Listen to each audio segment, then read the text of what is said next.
quiet and just follow the things which are going to be dictated by me. Okay.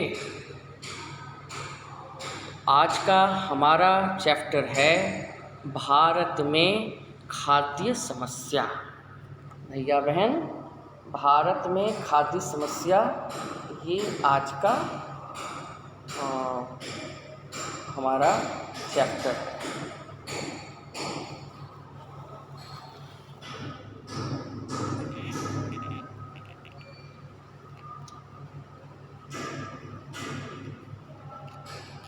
Okay, I think that everything is well visible।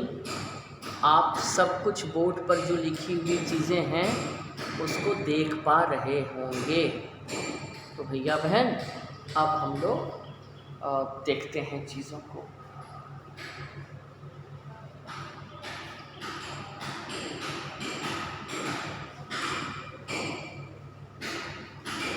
अब देखिए यहाँ food security in India.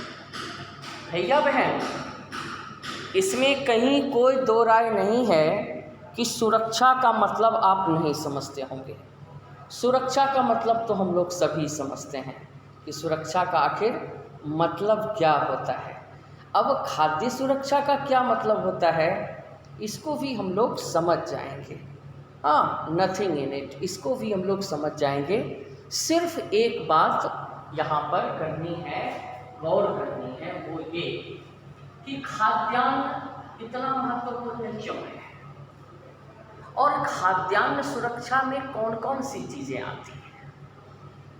तो इसको हम लोग dimensions of food security में पढ़ेंगे, खाद्य सुरक्षा के विभिन्न आयामों में पढ़ेंगे। भैया बहन, अभी के क्लास में हम लोग सिर्फ इतना जानने की कोशिश करेंगे कि खाद्य सुरक्षा का मतलब क्या होता है। तो मैंने यहाँ लिखा है, प्रत्येक व्यक्ति के लिए संतुलित एवं पर्याप्त मात्रा में भोजन यानी खाद्यान्न की उपलब्धता सुनिश्चित हो या सुनिश्चित करना, सभी के लिए भोजन की व्यवस्था सुनिश्चित करना। अब देखिए, जो वर्ग संपन्न आय वर्ग से आते हैं, हमारे यहाँ कितने वर्ग हैं।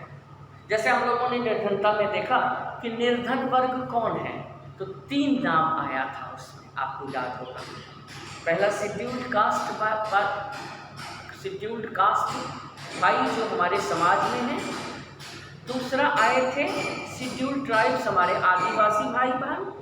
तीसरे आए थे भूमिहीन लोग जो लैंडलेस लेबर हैं, लैंडलेस फार्मर्स भी हैं। फार्मर तो वो हैं लेकिन लैंडलेस फार्मर हैं। ये इतने लोग हमारे, उसको हम लोगों ने बोला था कि they belong to the vulnerable group, इसको हम लोगों ने बोला था। हाँ, अंग्रेजी में इसको बोले थे हम लोग वल्नरेबल ग्रुप। हाँ, वल्नरेबल, ये नाम दिए vulnerable group. Vulnerable group, vulnerable group का मतलब होता है वैसे अति निर्धन वर्ग, अति निर्धन वर्ग। अब भैया मैंने यहाँ पर आपको खाद्य सुरक्षा इंडियन लोगों के लिए पहले जो संपन्न आय वर्ग के हैं उन्हें संतुलित भोजन की कोई कमी नहीं, लेकिन हमारे यहाँ जो बीपीएल में रहने वाले लोग हैं, ये बीपीएल लाइन जो है, जिसको हम लोग बोलते हैं BPL, below poverty line, below poverty line group के जो लोग हैं, इनके पास संतुलित भोजन तो दूर की बात है, संतुलित भोजन तो इन्हें मिलता ही नहीं है। 2 टाइम्स मील सुनिश्चित हो जाए उनके लिए, मिनिमम कैलोरी का 2 टाइम्स मील भी इनको सुनिश्चित हो जाए, अपने आप में भैया बहन यही बहुत बड़ी बात है। और इसके लिए क्या करना होगा, इसके लिए करना ये होगा कि हमें भोजन की उपलब्धता सुनिश्चित करनी होगी, भोजन की उपलब्धता सुनिश्चित करनी। इसको हम लोग बोलते हैं भैया बहन, हाँ, इसको हम लोग बोलते हैं accessibility to the food materials. Food item access में अवेलेबल हो, बहुतायत में जब अन्न होगा तभी खाद्यान्न सुरक्षा सही मामलों में लागू हो सकती। इसके पहले एक बात आई कि खाद्यान्न सुरक्षा की जरूरत किसको है। हम लोगों ने इसमें कैलोरी वाइज भी प्रश्न आएंगे। अब ग्रामीण इलाकों में रहने वाले लोगों के लिए 2100 कैलोरी पर डे चाहिए और शहरी क्षेत्र में रहने वालों के लिए 2400 कैलोरी। ये 2100 कैलोरी और 2400 कैलोरी। 2400 कैलोरी चाहिए किसके लिए? ये चाहिए अर्बन क्षेत्र के, ये ग्रामीण। तो अब ये इस कैलोरी के अनुरूप अगर भोजन नहीं मिलता है तो उसको हम लोग बोलेंगे कुपोषित भोजन। ग्रुप को क्या बोलेंगे? ये ग्रुप जो है वो मॉल न्यूट्रिशन का शिकार है। तो इस चैप्टर में भैया बहन, और इस चैप्टर को पढ़ने के पहले आपको कई छोटे छोटे टर्मिनोलॉजी आएंगे, जैसे हंगर, जैसे स्टारवेशन, जैसे वल्नरेबिलिटी, हाँ, उसके बाद आया सोशल एक्सक्लूजन, सामाजिक अपवर्जन, उसके बाद आया different need of different calories of the different groups living in the urban as well as the rural area. ग्रामीण एवं शहरी क्षेत्र में रहने वाले लोगों के लिए अलग अलग भोजन की व्यवस्था। तो इस प्रकार से खाद्य सुरक्षा अपने आप में बहुत सारी चीज़ों को समेटे और खाद्य सुरक्षा की जरूरत डेवलप्ड कंट्री का प्रॉब्लम नहीं है। 4 अर्थव्यवस्थाएं होती है ना, developed economy, developing economy, under developed economy, undeveloped economy. आपको याद में दिला दूँ, अब उन सभी चीज़ों का रिपीटेशन होगा धीरे धीरे करके। एक हो गया डेवलप्ड इकोनॉमी यानी विकसित अर्थव्यवस्था, डेवलपिंग इकोनॉमी विकासशील अर्थव्यवस्था, अंडर डेवलप्ड इकोनॉमी अर्ध विकसित अर्थव्यवस्था, और अर्ध विकसित अर्थव्यवस्था के बाद क्या हुआ? अर्ध विकसित अर्थव्यवस्था के बाद हुआ अविकसित अर्थव्यवस्था। तो 4 प्रकार की अर्थव्यवस्थाएं हो गई। यहाँ खाद्य सुरक्षा का संबंध डेवलप्ड कंट्री का प्रॉब्लम ये नहीं है, डेवलप्ड कंट्री का प्रॉब्लम तो है ही नहीं। अमेरिका में बहुत प्रॉब्लम है, स्टारवेशन कोई प्रॉब्लम नहीं है, लेकिन developing country, under developed country, undeveloped country, हम लोगों ने ग्लोबल पॉवर्टी का सिनेरियो देखा। तो हमने देखा, कोट कीजिएगा इसको, आप लिख लीजिएगा, हमने ग्लोबल पॉवर्टी सिनेरियो में एक दिन देखा था, हाँ, क्या देखा था कि साउथ अफ्रीकन कॉन्टिनेंट और साउथ एशियन कॉन्टिनेंट, यहाँ के लोग भूखमरी के शिकार हैं और खाड़ी देश के कुछ भाग हिस्से भी ये भूखमरी के शिकार हैं। अब साउथ अफ्रीकन कॉन्टिनेंट के देश आप जानते ही हैं, नाइजीरिया, कंबोडिया, घाना, क्या बोलते हैं, इथोपिया, ये छोटे छोटे जो देश हैं ये भूखमरी के बहुत अधिक शिकार हैं। बल्कि यूँ कहें कि साउथ अफ्रीकन कॉन्टिनेंट में जितनी भूखमरी की समस्या है और किसी महादेश में नहीं है। लेकिन सेकंड नंबर पर हमारा एशियन कॉन्टिनेंट ही आता है भैया बहन। फर्स्ट में अफ्रीकन और उसके बाद हमारा एशियन कॉन्टिनेंट। यहाँ प्रॉब्लम ऑफ स्टारवेशन एक बहुत बड़ी समस्या है। भैया बहन इतने लेट से जो आप लोग आते हैं, बताइए कि हमको बार बार पीछे आकर के, मैंने कहा था आपसे कि ये ज़रा सा जल्दी आया कीजिए। आपकी संख्या बहुत अच्छी है, आज आप 44 की संख्या में आए हैं, but one thing is very clear ना कि आप समय पर आएँ, इससे आपको फ़ायदा होगा, तब हम लोग अधिक से अधिक फ़ायदा भैया बहन उठा सकेंगे। तो okay, I think that now you will understand my problem as well as your problem also. It's not my problem only, okay, because what is being orated by me either in the written or it must be to be absorbed by you. This is the most important thing. अगर आपका miss हो जाएगा तो फिर problems होंगे। तो खाद्य सुरक्षा की जरूरत, इसको ब्रॉड डायमेंशंस में हम लोग पढ़ रहे हैं। पहले अब एक बार फिर से रिवाइज कर लें। खाद्य सुरक्षा का अर्थ होता है food security means accessibility to the food materials to all the sections living in economy. Hindi में बोलेंगे खाद्य सुरक्षा का अर्थ होता है समाज के हर एक वर्गों तक संतुलित एवं पर्याप्त मात्रा में खाद्यान्न की उपलब्धता, availability of the food materials to the all the sections living in a society. समाज में रहने वाले सभी लोगों के लिए संतुलित भोजन की उपलब्धता बनी रहे, पर्याप्त मात्रा में भोजन की उपलब्धता बनी रहे, यही खाद्य सुरक्षा का अर्थ है। भैया बहन, अब क्या करेंगे कि इस चीज को हम ऊपर से इन चीजों को अर्थ को मिटा दें।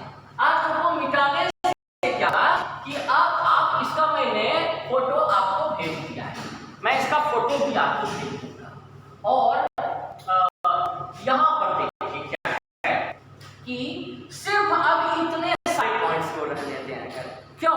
क्योंकि हम आज के क्लास में इस चैप्टर को समझते हुए दो छोटे छोटे एग्जामिनेशन क्वेश्चंस को भी भैया बहन समझने की कोशिश करेंगे।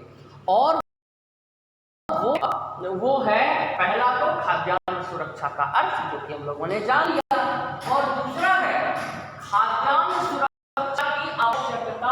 तो भैया बहन ध्यान दें, खाद्यान्न सुरक्षा की आवश्यकता है।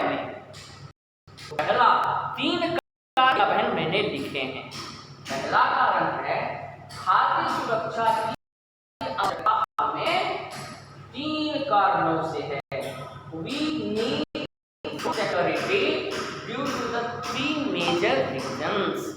ये 3 कारणों के चलते हम लोगों को खाद्य सुरक्षा हर कीमत पर चाहिए। हाँ, अब मैं किसी को भी एडमिट नहीं करूँगा, जो अभी तक एडमिट हो गए, अब मैं एडमिट नहीं करूँगा। क्यों? क्योंकि अब बहुत अधिक समय हो चुका है कक्षा का, आप पहले आने की कोशिश करेंगे। भैया बहन, खाद्य सुरक्षा की आवश्यकता हमें क्यों है? तो पहला है किसी भी व्यक्ति की मृत्यु भूख से ना हो। Nobody should die of hunger, कि कोई भी व्यक्ति भूखा नहीं मरे। भैया बहन, आपको याद होगा कि अब आज के समय में भूखमरी की समस्या करीब करीब समाप्त हो चुकी है, और इसके पीछे सबसे बड़ा कारगर उपाय क्या किया गया, इसका कंट्रीब्यूशन सबसे ज़्यादा है, वो है 1960 और 70 के दशक में शुरू होने वाला हरित क्रांति, जिसका हम लोग पालमपुर वाले चैप्टर में जिक्र कर चुके हैं। मैंने पालमपुर वाले चैप्टर में आपको हरित क्रांति में क्या क्या हुआ, किस तरह से खाद्यान्न संकट दूर हुआ, किस तरह से मल्टीपल क्रॉपिंग अपनाई गई, जिसको हम लोगों ने बहुफसलीय कृषि का नाम दिया था। उर्वरकों का प्रयोग बढ़ा, केमिकल पेस्टिसाइड्स दोनों के उपयोग बढ़े, एक प्लांट फार्मिंग शुरू हुआ, वैज्ञानिक तरीके से खेती शुरू हुई, और ये अधिक गेहूं उपजाओ आंदोलन से शुरू होकर के यह आंदोलन सभी प्रकार के अन्न को अधिक से अधिक उपजाने पर जाकर के समाप्त हुआ। या बहन, आप याद रखिए, ये हरित क्रांति पर प्रश्न आपको आता ही रहेगा। और आज देखिए कि खाद्य सुरक्षा वाले अंतिम चैप्टर में भी हरित क्रांति की बात आ गई। क्यों? क्योंकि यह एक हिस्टोरिक रिवॉल्यूशन था। हरित क्रांति एक बहुत ही माइलस्टोन इवेंट था, एक बहुआयामी घटना थी, एक ऐतिहासिक घटना थी भैया बहन। क्यों? क्योंकि आज़ादी के बाद से हमारा देश लगातार खाद्यान्न संकट से जूझ रहा था और हरित क्रांति ने लगातार के प्रयासों से 10 साल तक चलने वाले इस क्रांति ने हमारे कृषि वैज्ञानिक MS स्वामीनाथन, मैंने बताया था MS स्वामीनाथन की अगुवाई में जो ये क्रांति चली, इस क्रांति ने खाद्यान्न संकट को काफ़ी मात्रा में दूर करने का प्रयास किया। तो भैया बहन, खाद्य सुरक्षा जो सरकार की जिम्मेवारी थी, उस दिशा में हरित क्रांति ने बहुत मदद की और एक योजना लाई गई 1980 के दशक में, PDS। हाँ, हम लोग विस्तार से इस पर प्रश्नोत्तर भी करेंगे। ये PDS होते हैं public distribution system. Public distribution system भैया बहन, ये जो था उसको लोग बोलते हैं सार्वजनिक वितरण प्रणाली। आज जो हमारे गली मोहल्लों में वो जो किरासन तेल बांटने वाली सरकारी दुकान है, चीनी बांटने वाली सरकारी दुकान है, भैया बहन, उसे ही हम PDS शॉप्स बोलते हैं, PDS। तो हरित क्रांति ने भोजन की उपलब्धता बढ़ाई और सरकार ने भी ये नीति बनाई, इंदिरा गांधी के द्वारा ये नीति बनाई गई थी, PDS शॉप। इसने गांव-गांव, शहर में गरीब तबके तक जरूरी खाद्यान्न बाजार मूल्य से कम मूल्य पर पहुंचाने की कोशिश की और ये योजना इतनी सफल हुई कि आज भी ये योजना प्रैक्टिस में है। हम लोग सभी कभी न कभी उस दुकान से गेहूं लाते हैं, कभी चीनी लाते हैं, कभी किरोसिन और लाते हैं। तो भैया, ये हरित क्रांति और PDS, इस दोनों का बहुत योगदान है खाद्य और सुरक्षा को दूर करने में। तो खाद्य सुरक्षा, हमारा क्वेश्चन था खाद्य सुरक्षा की आवश्यकता हमें क्यों? तो पहला हो गया, किसी भी व्यक्ति की मृत्यु भूख से ना हो। Nobody should die of hunger। हर एक जिलाधिकारी को, हर एक प्रखंड विकास पदाधिकारी को भैया बहन यह हिदायत दी गई है कि आपके प्रखंड के अंतर्गत आने वाले ग्राम पंचायतों में एक भी व्यक्ति भूखा ना सोए। जिलाधिकारियों को आवश्यक हिदायत दी गई है। और भैया बहन, डिजीज से मृत्यु हो जाए वो बात अलग है, लेकिन भूख से कोई मृत्यु हो, इसके लिए बहुत कड़ी कार्रवाई की जाती है।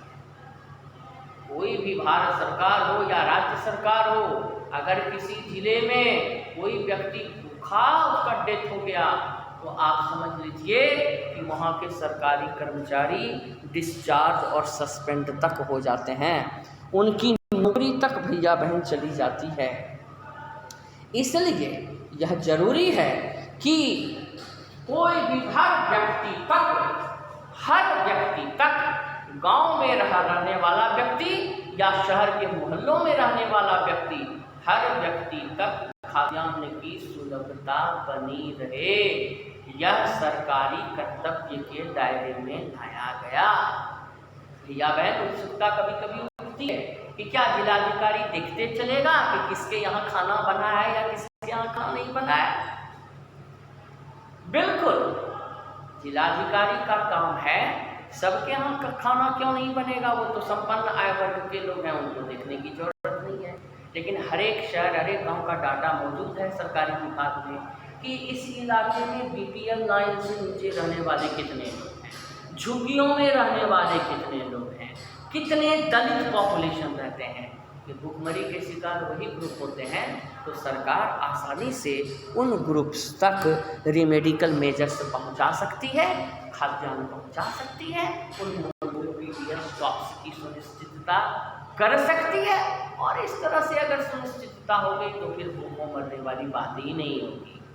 तो भूखमरी से रोकने के लिए हमें खाद्यान्न सुरक्षा है। अब भैया बहन, हमारे ही तरह की इकोनॉमी ये भूखमरी का प्रॉब्लम है और किसी इकोनॉमी में इस तरह का प्रॉब्लम नहीं है, हम लोगों ने इसका जिक्र कर दिया। दूसरा, प्राकृतिक आपदा, नेचुरल कैलामिटी। के समय प्राकृतिक आपदा नेचुरल कैलामिटी के समय खाद्यान्न की उपलब्धता बनी रहे।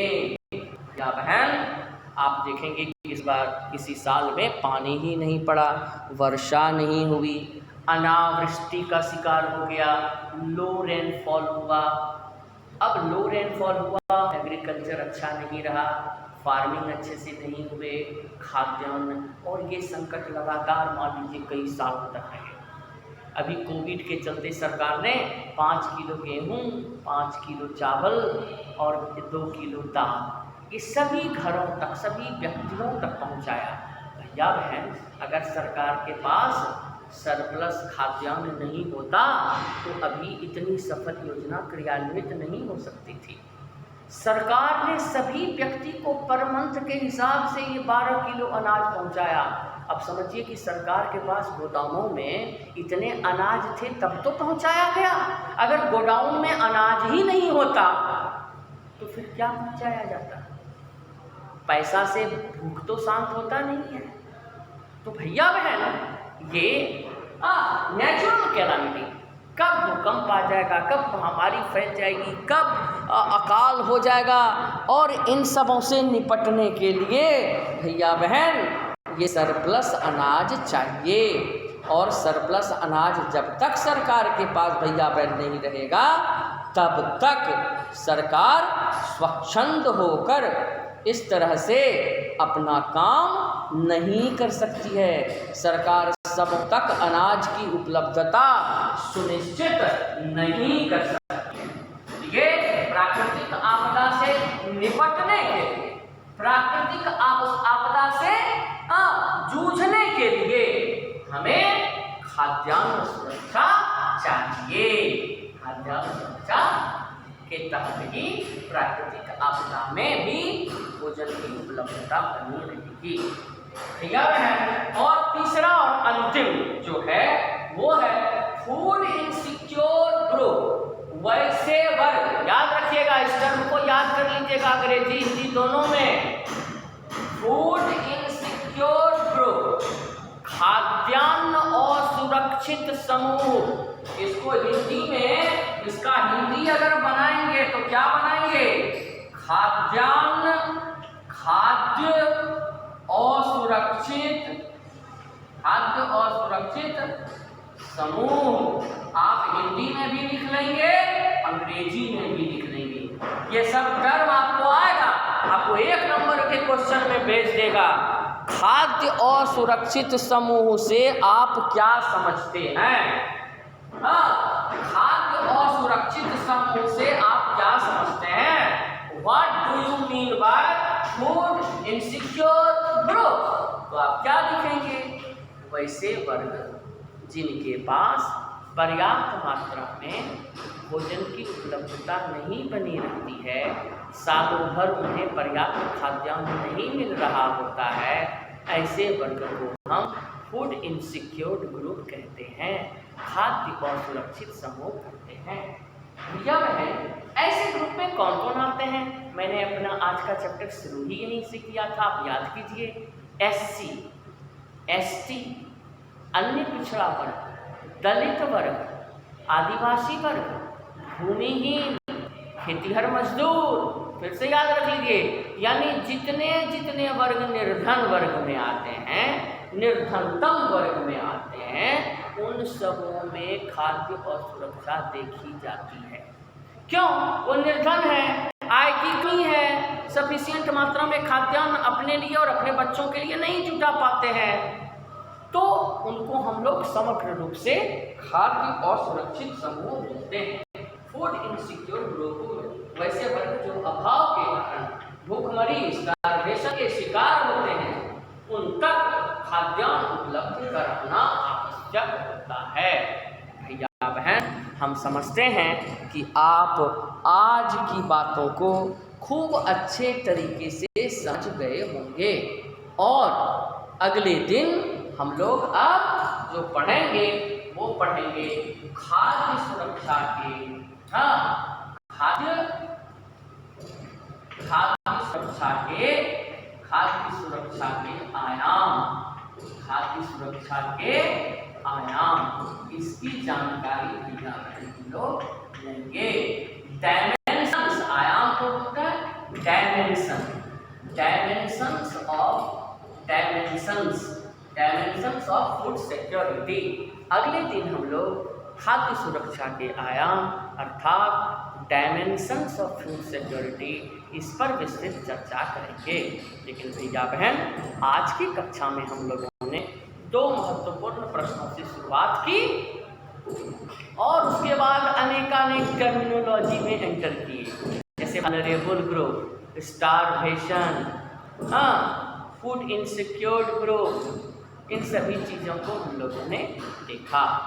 2 मेन क्वेश्चंस थे, एक था खाद्यान्न सुरक्षा का असल में अर्थ क्या होता है, और दूसरा क्वेश्चन था भैया बहन जो अति महत्वपूर्ण था, वो क्वेश्चन था कि खाद्य सुरक्षा की आवश्यकता और हमारे देश को क्यों है, खाद्य सुरक्षा की आवश्यकता हमारे देश को क्यों है।